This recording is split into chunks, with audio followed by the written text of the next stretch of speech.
welcome back, welcome back, welcome back to Straight Up Sports Talk with John. I'm John, and it's been a while since I've made a solo video on here. It's been a lot of the podcast, which has been great. Check out Dorm Talks with Chris and John. But Chris has motivated me to do more solo videos, and what better way to get back into it than the WNBA returning? The CBA agreement, that's redundant because it's a collective bargaining agreement, was signed just a couple hours ago. So it's official. I'm going to read some of the highlights of it, and then we're going to jump into the free agency and dissect the top free agents, because a lot of players are on 1-year contracts. So we're going to have a star-studded free agency. We talked about it a little bit on the podcast, but I want to dive into it here. This is actually like my third take trying to do this video because something was wrong with my computer. So now I'm on my phone. So this might be a little different, but we're just working with what we got, man. All right, going with the flow. So here's some key elements that I want to read about the bargaining agreement. So the salary cap is now at $7 million, up from like $1 million, 1.7 million. And it's projected to be up over 11 million by 2032. The new system results in significant player salary information, including the max contract is going to be 1.4 million 2026, and projected to be 2.4 million in 2032, which is just amazing. It's a huge up. I think it was like a maybe 700K, something like that. The average salary will be 583,000 in 2026, which is like enormous growth, and projected to be over $1 million by 2032. The minimum salary is 270,000 to 300,000 based on years of service, and it's projected to be 340,000 to 380,000 by 2032. Rookie scale salaries will also increase significantly, and all existing rookie deals will be adjusted to align with the new salary scale. So the rookies aren't going to be left out to dry just because they were drafted in the wrong year, which is I think a very honorable thing and expected thing to do. But it's good that the WNBA made sure that that was the thing that they nailed down and targeted. There's also big award increases. There are some awards that were if you made all defensive team or you were an all defensive rookie of the year. I forget which one exactly, but you just got $0. Now you get thousands of dollars, and just thousands of dollars increase in awards. So it's fantastic, man. It's a really big deal. I want to say big shout out to the women of the WNBPA for just, this deal happened while we were sleeping, man, and they were just endlessly working to make this a possibility, make this a reality, and they absolutely did. And the names Nneka Gumuke, Nafisa Collier, Breonna Turner, Breonna Stewart, they are going to be etched in women's basketball history forever because of the trailblazing they did and the hard work they did to get this league where it is now, where we're talking about life-changing money for these women. So it's absolutely amazing, and I'm super excited for basketball this summer. So let's get into that article. All right. So we got 2026 WNBA free agency rankings, the top 30 stars on the market after a landmark CBA deal, including Asia Wilson. This is by Jack Maloney. So let's see what Jack's talking about. All right. So April 7th through 8th, teams can make qualifying offers and core player designation. That's kind of similar to like a franchise tag in NFL terms. So it puts them under contract for a designated amount depending on position, value, all that stuff. April 9th through 11th, teams could begin negotiating free agents. So we're probably going to see deals get announced here. It's going to be like the NFL. Like, free agency didn't start till that Wednesday, but everyone knew where everyone was being signed by, Monday and Tuesday. And then April 12th through 18th, players can officially sign contracts and offer sheets. So that's kind of the timeline there. I think that's pretty helpful. Yeah. All right. Asia Wilson. Of course, she's going to be number one. Unrestricted. I don't see her going anywhere else but Las Vegas. People try to start some rumors that maybe Golden State was an option. I think that'd be interesting. I think that'd be pretty cool. But I don't see her leaving Vegas. I think they're going to give her the max, the super max, and that's going to be that. Greatest player in the world, on track to be greatest player of all time. I don't think you think too hard about that if you're Mark Davis and you're um, running that operation over there in Vegas. The Fisa Collier number two. I think it's a very very similar situation. Um, I I think yeah she's hurt, but I think you don't even think twice about giving her that super max. Same with Brianna Stewart. I mean I don't think we don't need to spend much time here. I don't see Brianna Stewart leaving. I mean I could see her leaving more than I can see Nafisa or Asia leaving. Because I mean we've seen Brianna do that. I know the Liberty are gonna have more players to sign, such as I know John Quill Jones is gonna be a free agent. Sabrina Ionescu is a free agent, so they have some decisions to make. I don't think it's gonna be easy, but I fully anticipate her coming back to the Liberty. Um, Alyssa Thomas, this is interesting. I I think the Mercury have something here, so I certainly anticipate her coming back. I feel like that makes the most sense. But hey, maybe this could be a player where like some other team is like gets super aggressive and it's like, hey, we want to kind of compete now. And I feel like you're the person to do it. Imagine if a team like Dallas, who's kind of like reworking things there, and they're probably gonna let like Enrique Agumbawale leave, and kind of maybe you put like I don't know how the timeline works, but you put like a veteran Hall of Fame player next to Paige Beckers just give her that like forward depth. I know she's more of a playmaker too. She's more of a point forward, but that's kind of I don't know why that kind of stuck with that's it, but that's interesting. I could also see a team like Golden State being super aggressive and being like, "Hey, we had a good team last year, but let's get some star power in here and really like our coach is really really good. We have a good foundation of players. Let's make a splash, right? I could for sure see it. Um, but I kind of think she's coming back to Phoenix, especially if Dewana Bonner stays there. She's a free agent too, but I could see them saying let's just stay in Phoenix, and just ride it out here. They got a good team going. They also, I mean, their whole team is free agents too. So, but I could so I don't know, man. It's gonna be interesting. It's gonna be interesting, man. Alyssa Thomas. What teams could I see her go to? That would be like really interesting. It's been so long since I've thought about the WNBA because I just didn't anticipate them having a season, right? Um, I don't know, man, because like a lot of the teams they're like they're not the teams that are an Alyssa Thomas away already have like a bunch of these top players. What would be interesting if we see a team like the New York Liberty move on from a John Cole Jones and sign an Alyssa Thomas, although she's not a center. But you just some forward, like a position player there. I could see a team like New York being aggressive like that.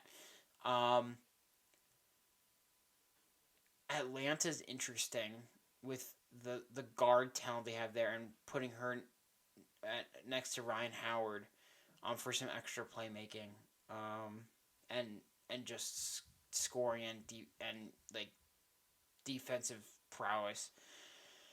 That's interesting, man. Alyssa Thomas. I like so my answer is I think Mercury, but like I could see this one shaking some things up. I could see it. All right, Jackie Young, man. So Jackie Young, I fully anticipate also signing with Las Vegas, but she's a player that like if I am Portland, who's just starting, or I'm Toronto, I'm throwing the absolute bag at Jackie Young and being like, I want you on my team. You're the centerpiece of our franchise. It's all going through you. Because Jackie Young is that good. And if you give her a team that says, this is your team, we're building around you, I think she could lead a team and have a team build around her, contend in a few years, and she'll be the person, right? I mean, I would love to see an opportunity where Jackie Young is that top option because I think she could thrive there. I think she really, really could. So I would love like a young expansion team or maybe like Golden State. I keep bringing up Golden State, but like that would be huge. I would love if Chicago opened the checkbook, blank check, said, "Come be Angel Reese's star guard." That would be electrifying, bro. Electrifying. Jackie Young, come to Chicago, man. You know you want it. Let's go. I'm a Sky fan from Philly, but like we don't got a Philly team yet, so we're rocking with the Sky. Sabrina Ionescu, she already said she's returning to New York. I don't anticipate anything different. Um, I think it's interesting what kind of money she would get. I don't think she's not a supermax player in my opinion, but I I have an opinion about Sabrina that's different from most people's opinions, which is okay. Um, I think she's a really good player. I don't see her as like a top 10 player in the league right now. I don't fully have my like top 10 list laid out, but I don't anticipate she would be on that list for me. Very good player, but not like some people have her in the like top echelon of players. That's not there for me. So I don't know if New York would overpay or work with her on a more reasonable deal for Sabrina. Jonquel Jones, I don't see her coming back to New York just because all the players they have to re-sign. And although she's been a really good player for them, the fit has been a little spotty. It seems like where it hasn't been like super smooth with her like getting her contribution in. So I could see her going somewhere else. Um, I honestly would be surprised if she does come back. Um, as um, as far as where I think she would go, I think I don't know, man. A lot of teams are the center position is so stacked across the league, especially with teams that are like ready to compete. Um, yeah, like Chicago set. Mercury would probably be Mercury would be interesting. I could see them like Calais Copper, John Cole Jones, Satu, kind of, especially if you can't get Alyssa Thomas. Um, Dallas would be interesting too. They desperately need like a star center like that. There we go. John Cole Jones to Dallas. That's my prediction. John Cole Jones to Dallas. Give Paige Beckers a big time co-star in John Cole Jones. Alicia Gray, man, Atlanta Dream got a supermaxer, man. They do. She is like top 10, top 5 player in the league. Maybe not top 5, but definitely top 10 for me. Um just underrated, pure scorer. Just all also a star defensive player. Just an all around really really good player, and not talked about in when you talk about the top players, what she absolutely should be. Shout out Alicia Gray. Atlanta Dream would be foolish to let her go. Neko Gumake, um, I see her sticking with the Storm, especially if Skylar Diggins stays there. They they definitely got a nice young core going, but I think you want a veteran star in NECA to still be there, especially with like how great her leadership has been through this whole process. I think you don't want to lose that. So I think NECA stays. Kelsey Mitchell. I mean, man, where would the Fever be without Kelsey Mitchell? Caitlin Clark goes down, and she carries that team to the conference to the semifinals, right? I mean, they were knocking on the door from a finals appearances on the back of Kelsey Mitchell. How are they like? They're gonna have some real tough conversations. Like, okay, Caitlin obviously has to be our future. We've invested so much in her, but Kelsey Mitchell. I mean, she's a top dog, man. Like, she's one of the top scorers in the league. She was that, like, the engine of that team, the reason why that they did so well in spite of not having Caitlin Clark. So I think you also, she's not a Supermax player, but I think you have to pay her, especially with Caitlin's health not being like the most stable thing in the world. Um, she has to stay. Kelsey Plum, I don't see her leaving Los Angeles. Um, I, I think she wants to be in that market, especially with some certain endeavors she's gotten herself in, which I'm not a fan of. Um, but yeah, I see Kelsey Plum staying. Satu Sabali, um, after that most improved like all WNBA season she had like 2 years ago, we haven't seen her at like with some reason that is injury. We haven't seen her at that level. We've seen some flashes, but so I'm interested in what contract she would get. I don't know where she would go. I think she would probably like to stay in Phoenix, stay with that core, but we'll see, man.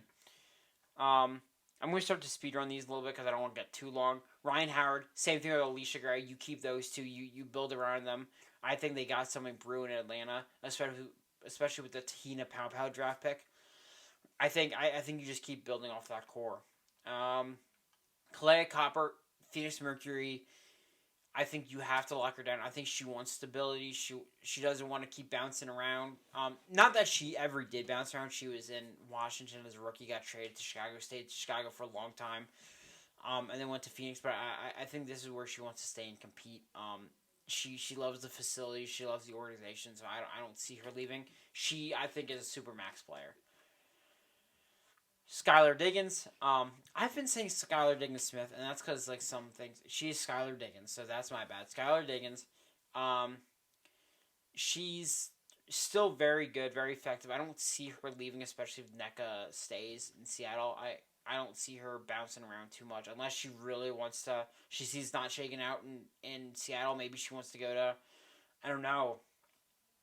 Maybe she goes to like Vegas and plays. No, that would make sense because Chelsea Gray. But I don't know. Just maybe Minnesota.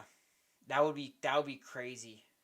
I think I actually kind of like that. I like that fit for it. Skylar Diggins in Minnesota. Gabby Williams. I think a lot of the core, if they're either gonna stay together or all leave. I think that's just what it is. Yeah, I think they're either all gonna be together or they're gonna all leave. And Gabby Williams would definitely have suitors after having a stint overseas, but kind of establishing herself as a really good player, especially on the defensive end. Uh, Kayla McBride's interesting. She's a sniper. She's getting older. She got hurt, um, so she might not play right away. It is say it was a minor injury, but she's getting older, so I don't know. Minnesota might be okay letting her walk, depending on what they can get to fill around.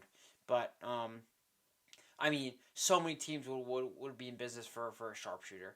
I know Chicago would be, um, Vegas always, to put around Asia. I think she would definitely have suitors. Courtney Williams, I I think anyone that wants some scoring off the bench or even like maybe a starting point guard, I think you're gonna wanna have a Courtney Williams. So if like the Lynx can't get a big name guard, I think I could see Courtney Williams coming back. Um, Ezzy McVeigor, very good center. They do have center forward. They do have Dominique Malunga now, so I could see her going and moving on somewhere. She would be a nice pick for Chicago, of not Chicago, for Dallas. I think Dallas would be a good spot for her. Forgive me if my predictions aren't great. Like, I have so hard not having tunnel vision when I'm like speaking on the fly. Um, but uh, yeah, I think I could see Seattle being like, okay, I think we're comfortable with our youth. I think we'd be okay if we don't pay Ezzy, because I mean, like, the salary cap's a lot bigger, but then your eyes could get bigger than your stomach, and you just gotta be careful. So we'll we'll see where she goes. But definitely an underrated pickup. She would be Chelsea Gray. I think she's either an Aces or she retires. I don't see anything else. Brianna Jones.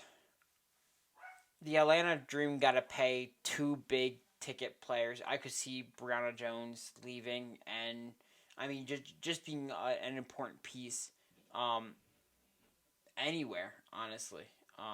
Shout out Brianna Jones. Veronica Burton was like a staple for Golden State last year. Um, I could see her wanting to come back unless she gets it back from somewhere else.